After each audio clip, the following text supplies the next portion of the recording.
Hello guys, আজ মিষ্টির রান্নাঘরে নিয়ে চলে এসেছি ডিমের ঝোল আর ভাত। হাঁড়িটাকে ভালো করে ধুয়ে আঁচিতে বসিয়ে একটু জল দিয়ে সেটাকে নাড়িয়ে ঢাকনাটাকে চাপা দিয়ে দিলাম।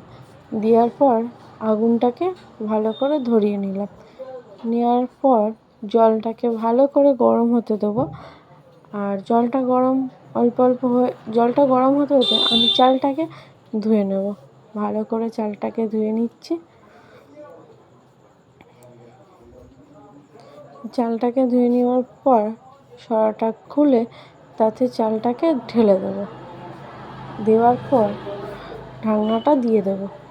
দেওয়ার পর ভালো করে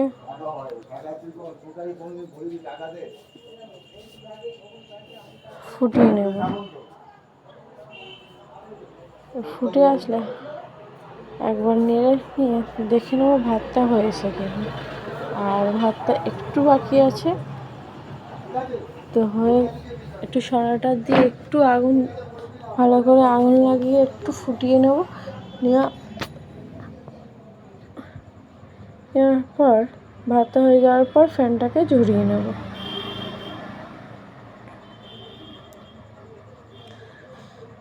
ফ্যানটাকে ঝরাতে দিয়ে দিলাম। দেওয়ার পর কড়াটাকে বসিয়ে দেবো। দেওয়ার পর আগুনটা লিভিয়ে যাওয়ার পর আগুনটাকে আবার কাগজ দিয়ে ধরিয়ে দেবে।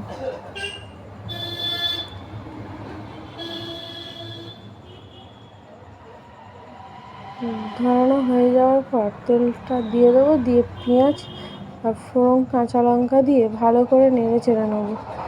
আধ ভাজা হয়ে আসলে তাতে আলু দিয়ে দেবো।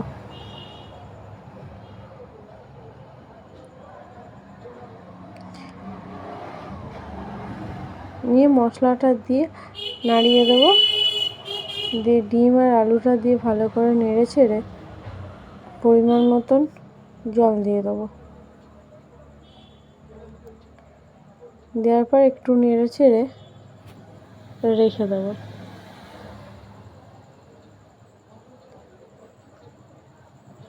ফুট চলে এসেছে। তরকারি হয়ে গেলে তরকারিটাকে নামিয়ে নেব। একটা থালায় ভাতটা বেড়ে নেবো। নেওয়ার পর ডিমের ঝোলটা দিয়ে দেবো। হ্যাঁ, মিষ্টির রান্নাঘরে যদি ভালো লেগে থাকে তাহলে লাইক, কমেন্ট, শেয়ার করতে একদমও ভুলবেন না।